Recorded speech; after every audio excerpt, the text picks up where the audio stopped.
Good morning student of class 7। आज हम लोग पढ़ेंगे न्यूट्रिशन इन एनिमल। चलिए हम लोग पढ़ेंगे न्यूट्रिशन इन एनिमल।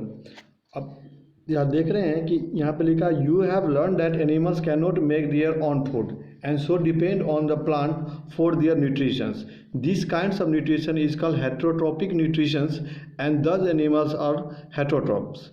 तो आप लोग पर जानते होंगे क्या कोई भी एनिमल्स अपना खाना नहीं बनाता है, तो क्या करते हैं कि प्लांट्स को खाते हैं। प्लांट्स तो खुद अपना खाना बनाते हैं, यानी कि एनिमल जो है दूसरे के बनाए हुए खाना को खाते हैं। तो इस टाइप का जो न्यूट्रिशन लेने का जो क्रिया होता है उसको हम लोग बोलते हैं हेटेरोट्रॉपिक न्यूट्रिशन एंड और इसलिए इस एनिमल्स को हम लोग हेटेरोट्रॉप्स कहते हैं। उसके बाद animals are classified into the herbivorous, carnivorous and omnivorous based on their feeding habit. खाने के आधार पर एनिमल्स को चार पार्ट में हार्बीवोरस, कार्निवोरस एंड ओमनीवोरस तीन पार्ट में बांटा गया है। Herbivorous eat plant and therefore depend on directly on plant for their food. Herbivorous जो होता है वो सिर्फ पेड़ पौधे को ही खाते हैं, इसलिए वो डायरेक्टली पेड़ पौधे पे डिपेंड हैं। इस टाइप के जो एनिमल्स होते हैं उसको हम लोग बोलते हैं herbivorous animals. Carnivorous eat herbivorous and so are indirectly depend on the plant. और कार्निवोरस जो होता है वो हार्बीवोरस को खाते हैं, इसलिए कार्निवोरस जो होता है इनडायरेक्टली रूप से प्लांट पे निर्भर होते हैं। Omnivorous eat both plant and animals, और ओमनीवोरस होता है प्लांट और एनिमल्स दोनों को खाते हैं। Scavenger eat dead animals and plant, और स्कैवेंजर जो होते हैं वो मरा हुआ एनिमल्स या प्लांट्स को खाते हैं। चलिए the kinds of the nutrition, जैसे कि आप यहाँ पे देखिए हार्बीवोरस ईट प्लांट, जैसे गाय हो गया, भैंस हो गया, ये सब क्या है डायरेक्ट बकरी हो गई। तो इस टाइप से जो भी एनिमल्स होते हैं जो प्लांट को डायरेक्ट खा रहे हैं, इस टाइप के एनिमल्स को हम लोग बोलते हैं हार्बीवोरस। जहाँ पर कार्निवोरस होता है जैसे जो मीट मछली खाते हैं, मीट खाते हैं, तो इस टाइप को जो होता है हार्बीवोरस होता है। तो देखिए जैसे कि ये बोला है इनडायरेक्ट रूप से जो डिपेंड होता है प्लांट पे। तो कैसे, मान के जो कोई आदमी हो या कोई भी जो शेर बकरी खा रहे हैं, तो बकरी क्या खाते हैं, प्लांट खाते हैं। तो अगर बकरी नहीं खा पाएगा तो बकरी नहीं रहेंगे, फिर बकरी नहीं रहेंगे तो शेर नहीं रहेंगे। इस टाइप से इनडायरेक्ट रूप से शेर जो है प्लांट पे वो भी डिपेंड है। उसी प्रकार से ओमनीवोरस जो होता है जो दोनों चीज़ को खाते हैं, जैसे जो एनिमल्स को, जैसे हो गया आप मान के चलिए इसको ले सकते हैं आप, बिल्ली को ही ले लीजिए, रोटी भी खाती है, मछली भी खाती है। या फिर इस टाइप का जो एनिमल्स जो होते हैं उसको हम लोग बोलते हैं ओमनीवोरस। और क्या स्कैवेंजर जो होते हैं वो होता है मरा हुआ चीज़ को खाता है एनिमल्स को, उसको हम लोग बोलते हैं scavenger. The kind of nutrition where food is taken into the body as a liquid और solid and then further broken down is called holozoic nutrition. Most animals exhibit this kind of nutrition. और जो खाना खाने के बाद क्या होता है कि उसको या फिर हम लोग खाना लिक्विड फॉर्म में लेते हैं या फिर सॉलिड फॉर्म में, और आगे चलकर वो खाना फिर टूट करके होलोजेनिक न्यूट्रिशन के रूप में हम लोग लेते हैं, उसको बोलते हैं holozoic nutrition. Further broken down, वो फिर आगे जाकर टूटता है। इस टाइप का जो न्यूट्रिशन लेते हैं हम लोग उसको बोलते हैं holozoic nutrition. Most animal exhibit their kind of nutrition. Nutrition can be divided into the 5 step, और न्यूट्रिशंस को 5 पार्ट में बांटा गया है। Nutritions can be divided into the 5 steps: ingestions, digestions, absorptions and assimilations and egestion. अब इसके बारे में हम लोग पढ़ाई करेंगे ये क्या होता है। Ingestion the process of the taking food into the body is called the ingestions. Animals use various ways to इंगेज फूड। अब आता है the process of taking food into the body. जो प्रोसेस हम लोग खाना लेते हैं, अंदर खाना खाते हैं, वो लेने का जो क्रिया होता है उसको हम लोग बोलते हैं इंजेशंस। ठीक है, जैसे animals use the various ways to इंगेज फूड। एनिमल्स के पास बहुत सा तरीका होता है अंदर लेने का। अब आते हैं हम लोग digestions. The food that animals eat can not be use directly to get energy, it has to be broken down into the simpler substances that can be easily absorbed. The process of breaking down complex food into the simpler substance is called ingestion. जैसे हम लोग कोई रोटी खाते हैं या फिर चावल खाते हैं तो डायरेक्ट चावल नहीं, फिर आगे अंदर जाकर के फिर चावल टूटता है और कॉम्प्लेक्स से सिंपलर फॉर्म में चेंज होता है, और उसके बाद फिर इससे ऑब्जर्प्शन की क्रिया स्टार्ट होता है, जो भी न्यूट्रिएंट होते हैं वहाँ से लिया जाता है। तो इस टाइप का जो टूटने का जो प्रोसेस होता है कॉम्प्लेक्स से सिंपलर में, इसको हम लोग बोलते हैं डाइजेशन। अब आते हैं absorption, the process by which the digested food moves into the blood and cell of the body is called absorption. The process by which the digested food moves. अब ऑब्जर्वेशन क्या होता है, जो डाइजेस्टेड फूड के बाद जो blood में जाकर के ब्लड एंड सेल्स के साथ मिलता है, सेल की तरफ बढ़ता है, इस टाइप का जो क्रिया होता है उसको हम लोग बोलते हैं absorption. Assimilation, the process by which the absorb food is used by the body to generate energy and carry out its life function is called the assimilations। ठीक है, assimilations क्या है, the process by which the absorbed food is used by the body to generate energy। अब absorbed food जो होगा उससे जो energy लिया जाता है इसको बोलते हैं assimilations। ठीक है, जो हमारी दिनचर्या का काम में हम लोग यूज करते हैं उस एनर्जी को। अब होता है injection, the process by which the undigested food and waste is send out of the body is called injection. और उसके बाद जो रिमेन्स बच जाता है, डाइजेस्ट जो उसका ऑब्जॉर्प्शन के बाद जो रिमेन्स बच जाता है उसको जो निकालने का काम होता है, जो हम लोग जिसको हम लोग बोलते हैं बाथरूम जाना, लेट्रिन जाना, तो इस टाइप का जो प्रोसेस होता है उसको हम लोग बोलते हैं इंजेक्शंस। ठीक है बच्चों, अब आगे हम बोलते हैं nutrition in amoeba. Nutrition amoeba में कैसे होता है, क्योंकि एमीबा यूनिसेलुलर ऑर्गेनिज्म होता है, ये कैसे अपना न्यूट्रिशन लेते हैं। तो amoeba is a unicellular animal that feed on the bacteria, microscopic algae and other cellular organisms. Amoeba जो है यूनिसेलुलर मतलब एक ही सेल है उसमें। ठीक है, हम लोग है मल्टी सेलुलर, जो हम लोग बहुत सा सेल से हमारा बॉडी बना हुआ है, लेकिन एमीबा का बॉडी सिर्फ एक ही सेल से बना हुआ है। तो वो क्या खाता है, bacteria, feed on the bacteria, microscopic algae लेता है एंड यूनिसेलुलर ऑर्गेनिज्म भी लेता है। It moves by the extending its body into the finger like projections called pseudopodia. वो क्या करता है, वो किसी भी चीज़ को जो पकड़ता है खाने के लिए, फूड के लिए, तो अपना फिंगर लाइक स्ट्रक्चर होता है, वो क्या होता है उसको अपने अंदर खींच करके ले करके और उसको फिर खाने के यूज में लेता है। तो amoeba inject its food by the using its pseudopodia, और जो फिंगर लाइक स्ट्रक्चर होता है उसको हम लोग उसको बोला जाता है pseudopodia. To engulf the food and take it to its body. It then secretes the digestive juice into the cavity that contain the food। ठीक है, उसके बाद उसे सेक्रेट कर लेता है डाइजेस्टिव जूस की तरह, और वो इंटू इट्स कैविटी उसके अंदर एक कैविटी मतलब छिद्र मतलब बना हुआ रहता है, और वो उसमें कंटेंट मतलब ले लेता है। Once the food is digested it is absorbed and assimilated into the body. उसका ऑब्जॉर्व करके एसिमिलेटेड करके बॉडी से निकालता है। The digested food is sent out of the body, और इनडाइजेस्टेड फूड अपने indigested food is sent out, और शरीर से निकाल देता है जो पचने के बाद जो बच जाता है। Nutrition in humans also follows the 5 steps that 5 nutrition human में भी 5 steps में होता है। Mentioned earlier, the digestive system is composed of the several organs: the mouth, esophagus, stomach, small intestine, large intestine, rectum, and anus. These organs form the long tube like the alimentary canal, through which the food we eat passes. The salivary glands, pancreas, and the liver accessory organs that secrete the digestive juice into the assimilatory canal. अब आते हैं nutrition in human में भी 5 step में होता है, जो पहले बता दिया गया था। तो इस डाइजेशन की क्रिया में कितना ऑर्गन काम लेता है, तो आ जाता है आपका ऑर्गन में mouth, oesophagus, stomach, small intestine, large intestine, rectum and anus, ये सब डाइजेशन की क्रिया में काम आता है। This organs form the long tube like the alimentary canal through which the food is passes by।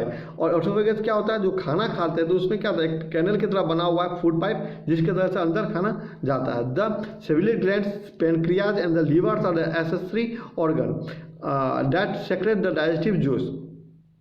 और ये सब जो पेनक्रिया, लीवर, जिससे क्या डाइजेस्टिव जूस निकलता है, जिससे कि खाना पचाने में काम आता है।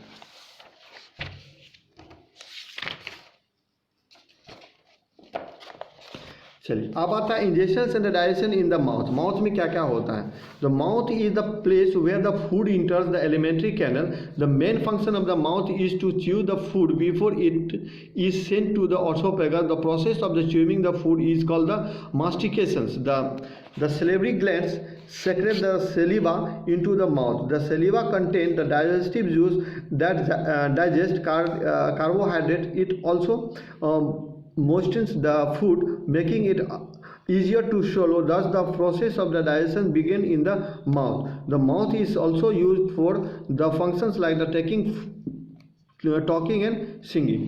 अब आते हैं, देखिए सबसे पहले डाइजेशन का काम जो होता है सबसे पहले होता है कहाँ पे, माउथ से स्टार्ट होता है। माउथ में क्या करते हैं हम लोग, खाना लेते हैं, चबाते हैं, चबाने के साथ क्या होता है वहाँ से सेलेवरी ग्लैंड्स निकलता है, यानी कि लार्वा जिसको बोलते हैं, वो निकल करके क्या होता है खाना को नरम करता है और उसको मास्टिकेशन, यानी कि हम लोग जो चबाते हैं उसको मास्टिकेशन बोलते हैं। मास्टिकेशन की क्रिया से उसको चबा करके फिर क्या करते हैं हम लोग ऑसोफेगस के द्वारा हम लोग अंदर डालते हैं, वहाँ पे salivary gland secrete the saliva निकल जाता है। Food making its easier to swallow, और जिस कारण से सलिवा से मिलने से निगलने में खाना को बहुत आसानी होती है।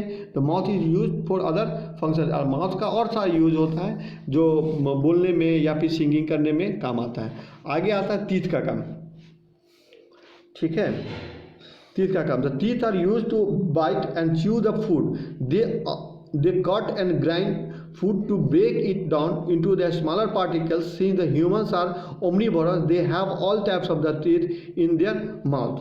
teeth का काम है किसी चीज़ को काटना, ठीक है, और उसको फिर पीसना, यानी ग्राइंड मतलब पीसना, पीस करके छोटा छोटा टुकड़ा में बदलना। इस तरह से ओमनीवोरस आदमी जो होता है ओमनीवोरस, यानी कि दोनों चीज़ खाने, मांस भी खाने वाला और साग सब्जी भी खाने वाला, इसलिए इसके पास दोनों प्रकार का टीथ होता है। ऐसे जो जानवर जिस टाइप का होता है उसको इस टाइप का भगवान ने उसको दांत दिए हुए हैं। तो सबसे पहले आते हैं दांत की बात। चलिए, there are 4 types of teeth in the human mouth, ठीक है। ह्यूमन माउथ में कितने टाइप्स का, there are 4 types of the teeth in the human mouth. Incisor क्या होता है, are the teeth found in the front of the mouth, they are shaped and the mainly used for the biting and cutting। Incisor जो होता है पहला type जो है वो किसी चीज़ को काटने के काम आते हैं, ठीक है। कैनिन और वो दांत इंसीजर होता है जो माउथ में सबसे पहले स्थान पे होता है, आगे की तरफ होता है, सबसे आगे में जो दांत होता है उसको हम लोग बोलते हैं इंसीजर, ठीक है। जैसे कि यहाँ पे फिगर में आप देख सकते हैं, आगे में इंसीजर का दिया हुआ है फिगर, ठीक है। उसके बाद आता है canines, are the pointed and use for piercing and tearing food into the smaller piece. उसके बाद कैनिन्स, कैनिन्स क्या होता है, वो नुकीला दांत होता है, किसी चीज़ को पीसने या पिंच करने में काम आता है, या फिर तोड़ने में या काटने में। टीयरिंग मतलब चीरने में, ठीक है। जैसे देखिए यहाँ पे दोनों तरफ होता है, नीचे की ऊपर और नीचे दोनों तरफ होता है। जैसे यहाँ पे देख लीजिए फिगर में कैनिन्स का, यहाँ पे कैनिन्स दिया हुआ है, ठीक है। अब आते हैं हम लोग premolar. Premolar have a flattered surface and are used for grinding food into the small। और साइड के जो दांत होते हैं लास्ट के, वो लास्ट से थोड़ा सा आगे, उसको हम लोग बोलते हैं प्रीमोलर। उसका काम है उसको फ्लैटर, वो दांत फ्लैट होता है, उसको काम होता है उसको चबाने में, यानी कि उसको पीसने में, किसी भी वस्तु को यानी जो हम खाते हैं खाना को पीसने में बहुत मदद करता है।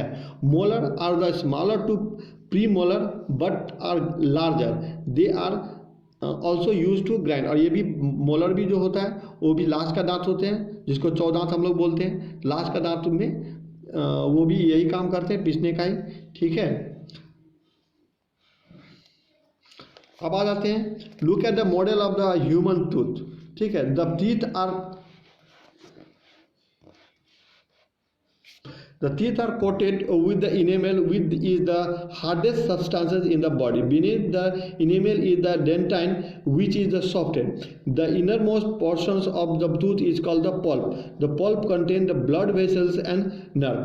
अब आते हैं जो दांत होते हैं, जो व्हाइट प्रकार का हम लोग दिखता है दांत, वो है इनेमल। वो बहुत ही शरीर में या शरीर का सबसे तगड़ा पार्ट बोल सकते हैं, सबसे स्ट्रॉन्ग होता है वो, which is hardest substance in the body.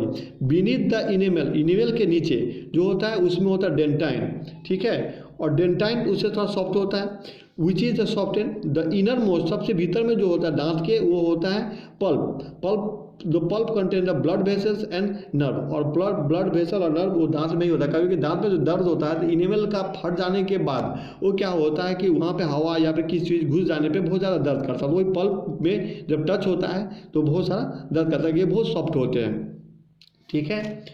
आगे तरफ बोलते हैं we do not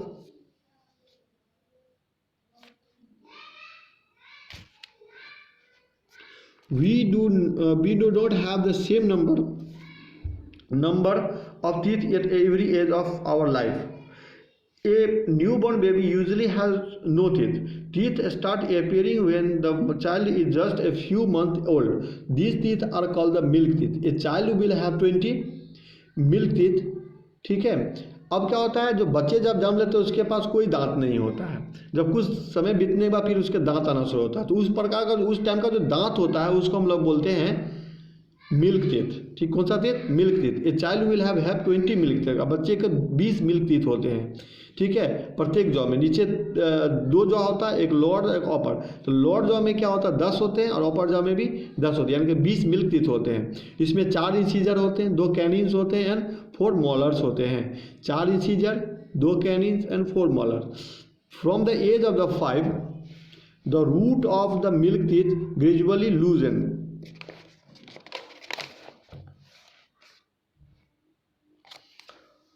From the age of 5, the root of the milk teeth gradually loosens and the teeth started falling off one by one. They are replaced by the larger permanent teeth. The permanent set of teeth consists of 32. ठीक है। 5 साल के बाद क्या होता है, 5 साल के बाद वो दांत धीरे धीरे टूटना शुरू हो जाता है, इसलिए उसको परमानेंट टीथ नहीं कहा गया, मिल्क टीथ को टेम्पोररी टीथ ही कहा गया है। 5 साल के बाद वो क्या होता है, धीरे धीरे दांत उसका रूट लूज हो जाता है, ढीला हो जाता है और धीरे धीरे दांत टूटना होता है। फिर से एक नया टीथ आता है जिसको हम लोग परमानेंट टीथ बोलते हैं। इसमें कितने सेट 32 दांत होते हैं, 60 इन ईच जॉ, 16 दोनों जॉ में होते हैं, on each side of the jaw. ठीक है। पहला होता है कैनिन, फिर इंसीजर, कैनिन, प्रीमोलर और molar. The teeth are very important parts of our body. Teeth जो है बहुत ही इंपॉर्टेंट है, बहुत ही महत्वपूर्ण है। We should take a good care of our teeth to prevent the problems like the tooth decay, cavity and the destructions of the tooth enamel। और इस कारण से जब बहुत इंपॉर्टेंट है, अगर दांत नहीं होंगे तो चेहरा ही बदल जाएगा, चेहरा देखने में अच्छा नहीं लगेगा और दांत में बहुत अच्छी अच्छी चीज़ खा नहीं पाएंगे। ठीक है, इसलिए मुझे दांत का बहुत रख रखाव करना चाहिए। अगर नहीं करेंगे तो फिर इसमें कैविटी हो जाएगा, कैविटी के बाद धीरे धीरे दांत सड़ना शुरू हो जाएंगे और बाद में बहुत सारा दर्द भी होगा और दांत टूट जाएंगे। तो tooth decay is caused by the bacteria. ऐसा होता क्यों है, ठीक है, दांत में ऐसा क्यों होता है उसके रीज़न मैं बता रहा हूँ। तो tooth decay is caused by the bacteria present in the mouth. The bacteria act on the small bits of the food left in the mouth after a meal और to form a soft sticky material called the plaque which sticks to the teeth and gums. The bacteria also change sugar into the acid which destroy the enamel. Plaques and the acid in the mouth result in the tooth decay and gum problem। अब आ जाता है tooth decay. Tooth decay क्यों होता है, जब हम लोग कोई खाना खाते हैं तो सॉफ्ट कोई खाना होता है जो दांत के साथ चिपक जाए, जिसको प्लेक बोलते हैं, प्लेक। और वो प्लेक क्या करता है, वो शुगर को एसिड में चेंज कर देता है माउथ में, और जिस कारण से क्या होता है दांतों में इनेमल में क्या होता है, वो कैविटी पर सड़ाना शुरू कर देता है, जिसे कैविटी होना होता है। उसके बाद क्या होता है, गम तक पहुंचता है और फिर दर्द होना शुरू हो जाता है। ठीक है।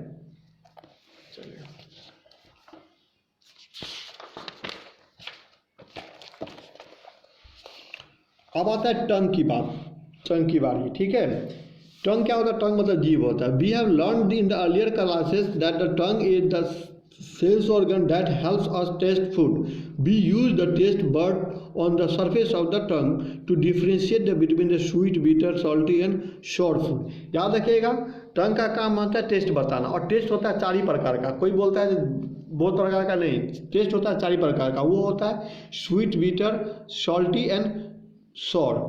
ठीक है, तो ये 4 टेस्ट ही होते हैं, ठीक है। तो टंग पे बर्ड्स बने होते हैं, जो छोटे आप लोगों को नहीं दिखेगा ऐसे, तो वो बर्ड्स अब सबका अपना अपना स्थान होता है, कहाँ पे सॉल्टी होगा, कहाँ पे बीटर लगेगा, कहाँ पे शोर लगेगा। इससे क्या होता है, सेंसिटिव ऑर्गन होता है टंग, जिससे यहाँ पे जो जैसा टेस्ट होता है उससे हम लोग को ब्रेन को भेज देते हैं। तो tongue is an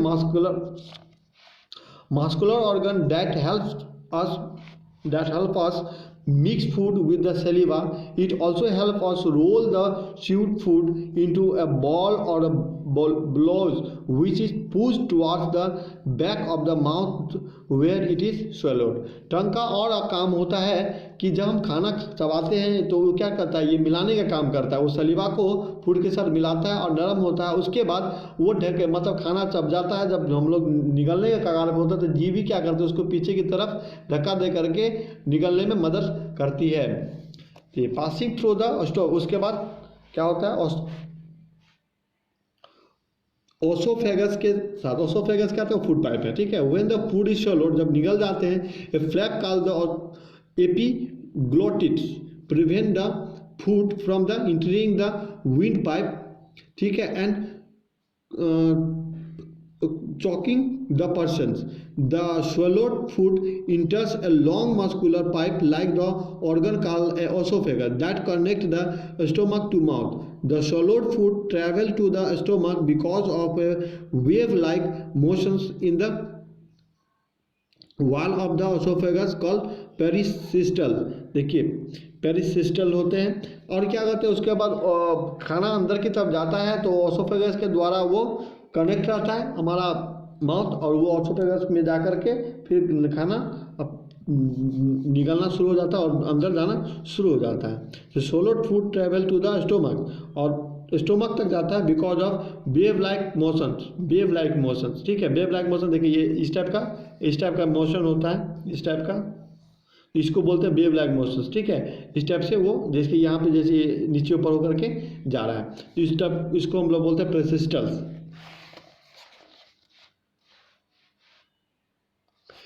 Of digestions in the stomach. The stomach is the muscular organ that is found in the upper left side of the abdomen, ठीक है। abdomen के ऊपर लेफ्ट साइड में होता है स्टोमक, ठीक है। The swallowed food stay in the stomach for around 4 hours, और वहाँ पे जब खाना जाता है स्टोमक में तो 4 घंटा तक लगभग वहाँ पे रुकती है।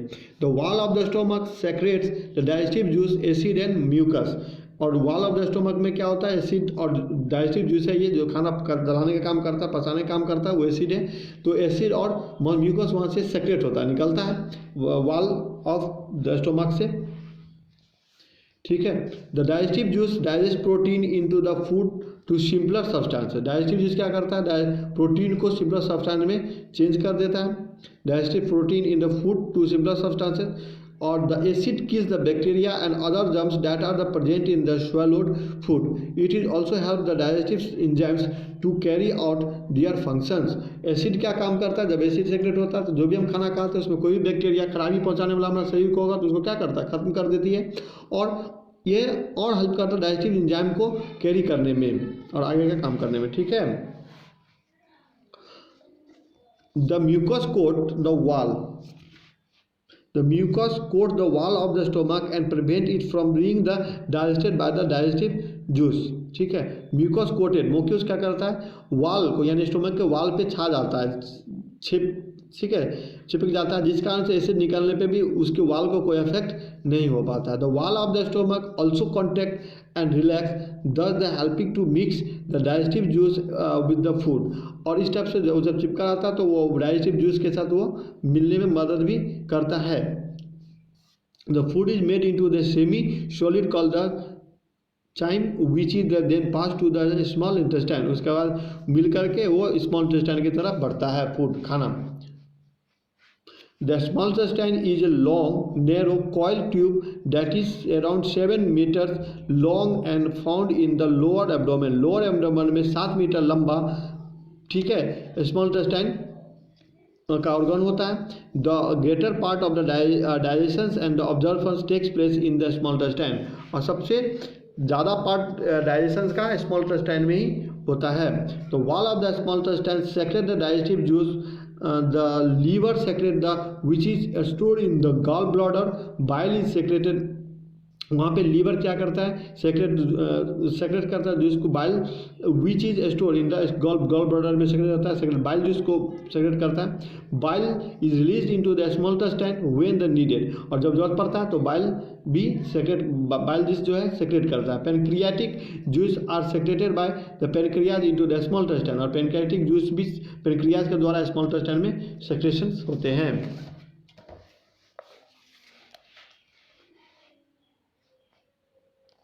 Bile breaks down fat into tiny droplets which can be easily acted on by the digestive juice. Bile क्या करता है, break down fat into the tiny droplet. Bile क्या करता है, फैट को ड्रॉपलेट में चेंज कर देता है bile juice. The digestive juice secreted by the walls of the small intestine break down fats into the simpler substances that can be absorbed. उसके बाद वो digestive juice के कारण जो खाना होता है वो क्या, वो खाना एक क्या सिंपल छोटे से छोटे टुकड़े में बट जाता है। Fat down into fat, intestine break down the fat, fats को क्या करता है छोटे से छोटे टुकड़े में बांट देता है, जिसका कारण से उससे ऑब्जॉर्ब किया जा सकता है, इससे ऑब्जॉर्ब किया जाता है।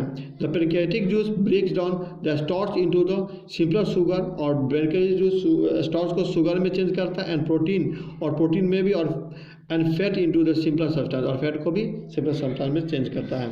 The small intestine also plays an important role in the absorption of the digestive food into the blood streams, और स्मॉल इंटेस्टाइन का भी बहुत बड़ा रोल रहा है तो खाना को ऑब्जॉर्प्शन के लिए, ठीक है। The inner wall of the small intestine have numerous projections called the villi, और उस इनर वॉल में जो होता है वो बहुत सा विली बना हुआ रहता है, जिस टाइप का, इस टाइप का विली, ठीक है, देख सकते हैं आप, ठीक है। The small intestine also plays, अच्छा ये inner walls of the small intestine have the numerous में बहुत सारा प्रोजेक्शन कॉल्ड द विली, ठीक है, singular villus. The digestive food enter the food basin the villi through their thin wall से digestive food क्या होता है उसके थ्रू से निकलता है। अब absorption in the large intestine, the large intestine is broader and shorter than the small intestine. Large intestine क्या होता है, intestine is broader and shorter, बड़ा भी और छोटा than the small intestine. It is around 1.5 meter long, ये 1.5 metre लंबा होता है। The main function of the large intestine is to absorb the water from the digestive food. digestive food से water को absorb कर लेता है। It also absorbs some vitamins and minerals, vitamins और mineral को भी absorb करता है, ठीक है। The undigested food and waste is store in the store for a while in the rectum and send out of the body through the anus, उसके बाद rectum में जो बचा हुआ जो रहता है वेस्ट मटेरियल के रूप में रहता है, उसका फिर एनस के द्वारा हम लोग निकाल देते हैं डिफेकेशन के, इसको हम लोग this process called defecation. Transport and assimilation of the digestion food, ठीक है। The digested food enters the blood into the small intestine. The digested food enters the blood in the small intestine. Small intestine में ही digested food क्या होता है, blood में inter कर जाता है। This carried throughout the body through the blood stream. Blood stream के द्वारा पूरे शरीर में फैलते हैं। The digested food material is used by the body in many ways. अब digested food material के द्वारा हम लोग बॉडी के द्वारा बहुत सारा यूज होता है। Glucose is used to get energy through the process of the respiration. This occur in the cell of the body. Glucose का भी हम लोग यूज करते हैं। Glucose is use to get energy, glucose का यूज होता है एनर्जी लेने के लिए थ्रू द प्रोसेस रेस्पिरेशन की क्रिया में। This occurs in the cell of the body. The simpler substances that we get when fat are digested are stored in the body and also used as a source of energy. The simpler substances that we get when fat are digested, और जब fat digest होता है तो हम लोग को simpler substance प्राप्त होता है जो कि आर स्टोर इन हमारा बॉडी में स्टोर होता है and also use as a source of energy, उसको भी हम लोग एनर्जी के सोर्स की तरह हम लोग यूज करते हैं। The simpler substances that we get when protein are broken down are use for growth repair and, और जब सिंपलर सब्सटेंस होता है तो उससे प्रोटीन मिलता है जिस कारण से हम लोग बढ़ते हैं, या कहीं कट उठ जाता है तो वहाँ पे हम लोग सही होने में प्रोटीन बहुत मदद करता है।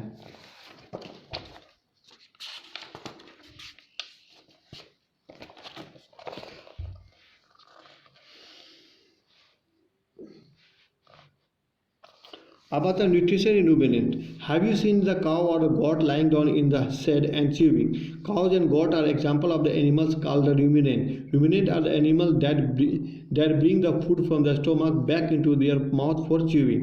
Sheep and deer, giraffe are often example of the ruminant. Ruminant क्या होता है? रूमिनेंट जानवर होते हैं जो खाना खाने के बाद कहीं एक कले में बैठ जाते हैं, फिर वो पेट से निकाल करके फिर से खाना को चबाते हैं और फिर जाकर निकलते हैं. इस टाइप का जो एनिमल्स होते हैं उसको हम लोग बोलते हैं रूमिनेंट एनिमल. जैसे गाय सबको देखिएगा कभी कभी जब भी कभी चर करके आएगा और फिर एक जगह बैठ करके वो खाना को चबाता है अंदर से. इस टाइप का जो एनिमल्स होते हैं उसको बोलते हैं ruminant. Ruminant are the herbivores but they do not have the capacity to digest the cellulose, a complex carbohydrate found in the plant. Ruminant herbivorous है लेकिन वो उसके पास कैपेसिटी नहीं होता है जो सेलुलस को डाइजेस्ट कर सकता है. So they use to special way to digesting the plant material. इसलिए उसके पास एक अलग तरीका होता है प्लांट मटेरियल को डाइजेस्ट करने के लिए. ठीक है, चलो बच्चों आप आज यहीं तक पढ़ेंगे, कल हम फिर आगे का पार्ट पढ़ाएंगे. ठीक है, आज यहीं तक रखते हैं. Thank you.